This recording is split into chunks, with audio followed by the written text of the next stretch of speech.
I remember the exact moment everything changed. Ellen and I had been together for years, and we had always prided ourselves on how strong our relationship was. But lately I had started noticing small things, things that didn't sit right. At first it was subtle, Ellen being a little distant, coming home later than usual, after work. She'd say she was swamped with school projects, but there was always a vague air about it. Her phone became glued to her hand, and whenever I walked by she'd quickly lock it. One night, I found her phone on the kitchen counter while she was in the bathroom. I didn't plan on snooping, but something inside me urged me to check it. When I opened her messages, my heart sank. There, in the midst of the text exchanges, was David's name, popping up over and over. Invitations to meet up, or talk about something personal, all at odd hours. I tried to convince myself it was innocent, maybe it was just a work thing. But deep down, I knew it wasn't. The more I thought about it, the more I realized she'd been pulling away from me for months. The late nights, the unexplained trips, the secretive phone habits, it all pointed to something more than just friendship. But I couldn't just confront her without more proof. I needed to know for sure. So, I began watching her more closely. I checked our bank statements one day, while she was in the shower. I didn't expect to find much, but then I saw a series of large withdrawals. At first I thought it might have been for a new appliance, or something we needed, but then I noticed the dates. These were timed with the meetings she had with David. There was money being taken from our joint account. Money I thought was set aside for the kids, bills and emergencies spent on her and him, for weekends away. I felt sick to my stomach. But it didn't end there. I started looking into other accounts. I wasn't just finding withdrawals. I found online accounts set up under fake names. There were multiple payments, substantial amounts going into these accounts, all linked to David. I traced the bank details to find they were his. He had set up these hidden transfers and used Ellen to funnel money into them. This wasn't just an affair. This was a full-blown betrayal, involving money, deceit, and a deliberate plan to take what was mine. I couldn't believe it. My wife, the woman I trusted, had been playing me for months, and I hadn't even seen it coming.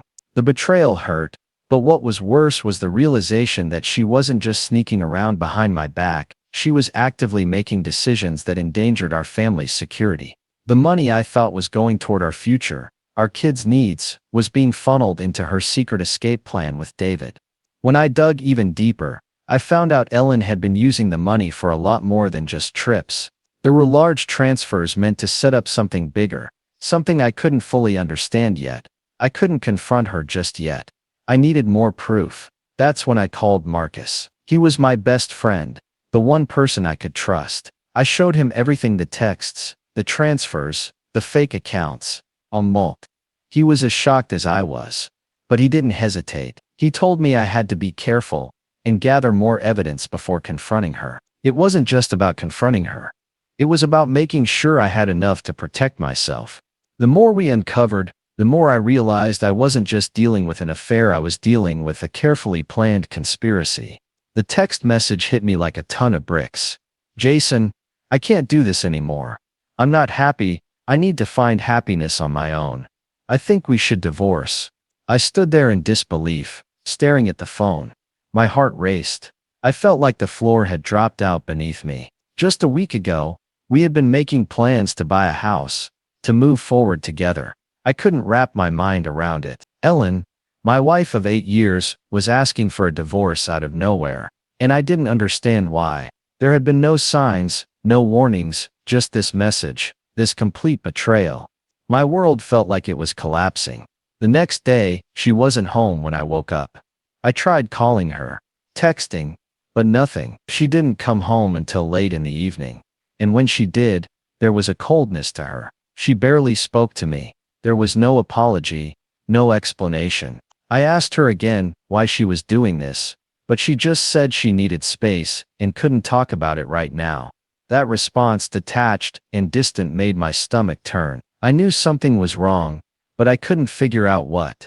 In the days that followed, I began noticing more things that didn't sit right. Small things at first: her late nights, the way she kept her phone hidden or would quickly swipe it away when I entered the room. But one evening, as I was cleaning the basement, I found something that made my blood run cold. An envelope. It was wedged behind some boxes. At first, I thought it was just old paperwork. But when I looked at it, I saw it was addressed to a divorce lawyer. The date on the letter? 2 months ago. Ellen had been planning this, long before she sent me that text. The timing of it all, the suddenness, the secrecy, it was all calculated. She had already started the process of getting a lawyer, setting everything in motion behind my back. As the shock wore off, I started looking around the house. Ellen had been acting strange for a while, and now it seemed like there was more to it. In the back of the closet, I found a small box tucked under some shoes. Inside were gold coins and pieces of jewelry that I had never seen before. The strange thing was, these weren't just any coins. They were from my family's inheritance, things I had been told were safely stored away for future generations. I couldn't believe what I was seeing. Ellen had been hiding them from me, taking things that were rightfully mine, pieces of my family's history.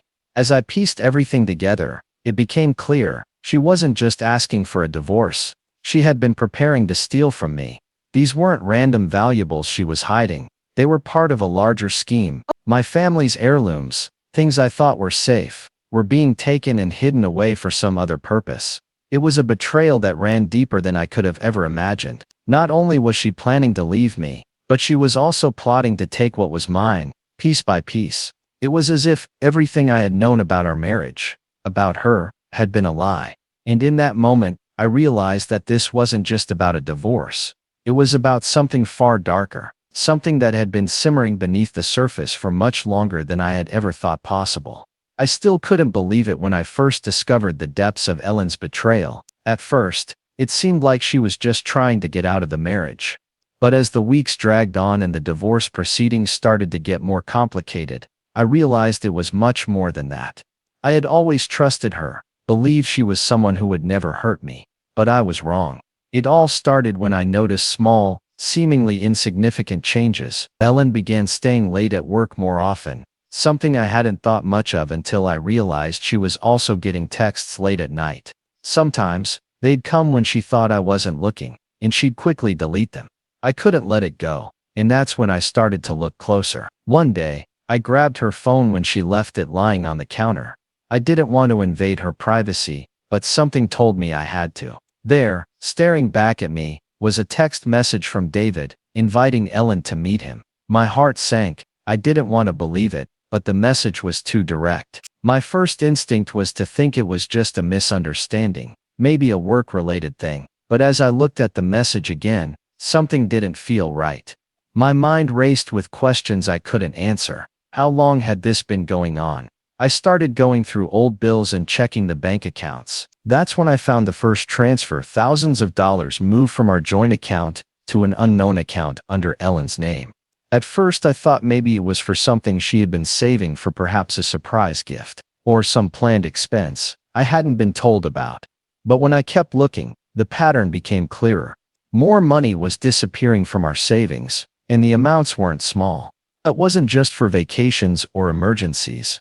These were significant amounts of money that should have been going toward bills, toward our family. She had been siphoning it off to some account I didn't know about. The moment I knew something was terribly wrong came when I overheard a conversation between her divorce lawyer and a colleague. They were discussing documents I wasn't supposed to see. I heard the lawyer mention forged papers and incorrect filings in relation to the divorce proceedings. It wasn't just about Ellen wanting a divorce. She had already been setting things up to ensure she would walk away with everything. The lawyer was trying to cover up her actions, and I couldn't believe I hadn't seen it sooner. I was blindsided. I confronted Ellen about the money transfers and the secret accounts, but she brushed it off as if it was no big deal. She told me she was just planning for the future, that I wouldn't understand. But when I started digging deeper, I uncovered that she had been working with David, not just emotionally, but financially. They had been conspiring together to take control of our assets. David wasn't just some affair partner, he was actively involved in manipulating Ellen and hiding money.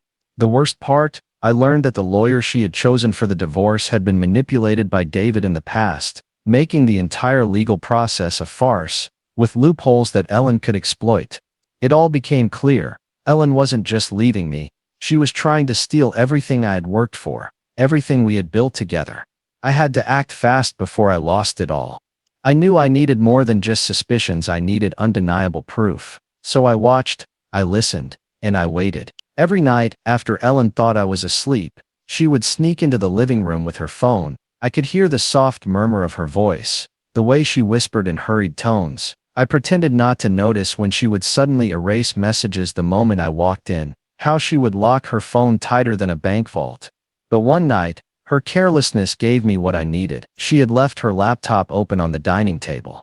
I walked past it, not intending to snoop until I saw an email notification pop up. It was from David. The subject line, finalizing the transfers. My pulse pounded as I clicked it open. Inside was a thread of messages between her and David, outlining everything they had done, bank account numbers, wire transfers, conversations about legal loopholes. It was all there. I took screenshots of everything. Then I went deeper. I found hidden folders on her laptop containing documents, contracts with fake signatures, agreements that made it look like I had willingly handed over assets to her. My name was on forms I had never seen before, giving her power over properties, accounts, even retirement funds. That was when I called Marcus. I needed someone to confirm that I wasn't losing my mind. He came over the next day, took one look at the files, and his face darkened. "This isn't just theft," he muttered. "This is fraud on another level." That's when he admitted he had already started investigating on his own. He had overheard a conversation at his workplace, David bragging about how easy it was to manipulate people, about how he had a goldmine lined up. Marcus had followed him one night and seen him meeting with two men in suits outside a bank. He didn't know who they were at first, but after digging into records, he realized they were employees, people who had access to financial documents. I needed more. I installed a keylogger on Ellen's laptop, tracking everything she typed. Within a week, I had full access to her deleted emails, including one where she was discussing an offshore account with David. That was the final piece. I had proof that not only was she stealing from me, but she was hiding money outside the country. Instead of confronting her, I stayed quiet. I let her think I was broken, defeated. Meanwhile, I compiled everything. Screenshots, email threads, bank statements, even voice recordings from when she had carelessly spoken on speakerphone. Then, I waited. The day before our divorce hearing, I sent all of it to my lawyer, to the bank, to the authorities. Ellen and David walked into that courtroom, thinking they had won. They had no idea what was coming. I sat across from them, watching as Ellen's fingers fidgeted with the edge of her sleeve, a nervous habit I had seen too many times before. David, on the other hand, leaned back in his chair, trying to look unfazed, but his jaw was tight, and his fingers tapped an uneven rhythm against the table. They thought this was just another conversation, another attempt on my part to get them to admit what they had done. But this time, I wasn't coming with suspicions. This time, I had proof. I reached into my bag and pulled out a folder, setting it down in front of them. "I know everything," I said, my voice steady. "I know about the money transfers. I know about the offshore accounts. I know about the fake documents you filed to try and take my assets. And I have the proof." Ellen's face went pale. "Jason," I cut her off. "No, you don't get to talk your way out of this." I slid a printed email across the table. "This is an email you sent to David, detailing how you planned to transfer my name off the house title without my consent. And here, I threw down a bank statement, is proof that you withdrew thousands from our joint account and deposited it into an account under a different name. Your name." David shifted uncomfortably. "You're reaching." I shook my head. "Am I? Because I also have this." I pressed play on my phone, and their own voices filled the air. Ellen's voice clear as day. "Once we move the money, Jason won't have anything left. He's too stupid to figure it out." David's voice followed, laughing. "By the time he realizes, we'll be gone." Ellen's hands trembled as she reached for the phone, but I pulled it back. "So tell me again how I'm wrong. Tell me how I'm imagining things." She swallowed hard, looking at David, but he was already distancing himself from her, shaking his head. "You said this wouldn't get traced," he muttered under his breath. I wasn't finished. "And let's not forget the fake signatures. I had a forensic specialist look into the divorce papers you tried to push through before even telling me you wanted one. The signature isn't mine. I slid the expert's report across the table. That's forgery. That's fraud. That's illegal. Ellen's breathing grew shallow, panic setting in. Jason, I was under pressure. I save it. I said coldly. I'm not here for excuses. I'm here for a resolution. David stood, pushing back his chair. I'm not dealing with this. You don't have a choice. I pulled out the final piece of legal notice from my lawyer, detailing the formal charges being filed. You either agree to a fair division of assets, or you deal with the courts. Ellen looked at the papers, then at David. She realized he wasn't going to help her. With a defeated sigh, she nodded. Fine. It was over. They had no way out. I didn't know what to say when Marcus told me he had feelings for Ellen. Of all the betrayals I had endured, this one felt the strangest, like something out of a twisted dream. But the look on his face told me he wasn't joking. He was serious, and that realization hit me harder than anything else. I wanted to dismiss it, to tell myself that he was just confused, but then I started noticing the signs, the way he defended her. When we talked, the way he hesitated when I called her out, even the way he looked at me when I spoke about what she had done. It was subtle, but it was there. I didn't plan this, man. Marcus said, his hands gripping the beer bottle in front of him. I swear, I didn't. But after everything, I don't know. I started thinking about what she was going through. About how lost she was. I clenched my jaw, trying to hold back the wave of anger bubbling inside me. She wasn't lost, Marcus. She was a liar. A manipulator. She stole from me. From our family. And you what? You feel bad for her. He sighed, running a hand through his hair. I know how it sounds, but it's not like that. I think she was broken long before any of this happened. I scoffed, and that makes it okay. No, it doesn't. He looked up at me. But it makes it complicated. Complicated. That word again. The same excuse Ellen had used. The same excuse David had thrown at me when I confronted him. And now Marcus, the one person I had trusted through all of this, was using it too. I pushed back from the table, shaking my head. I can't believe this. I'm not asking for your blessing, he said quickly. I needed to be honest with you. Honest? I laughed bitterly. You want to talk about honesty now, after you spent weeks helping me gather evidence against her? His face twisted with guilt. I did that because I wanted you to see the truth, and the truth is, she hurt you. I get that, but she's not some villain in a movie, Jason.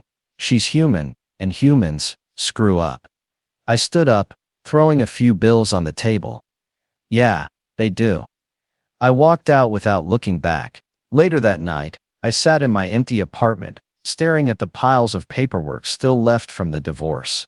Bank statements, legal documents, screenshots of Ellen's text to David, proof of everything she had done, proof that I had been right all along. And yet, none of it changed the fact that the two people I had once trusted most had turned my life into something unrecognizable.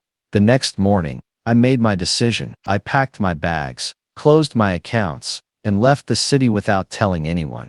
If my past had taught me anything, it was that some stories don't get clean endings, some just end.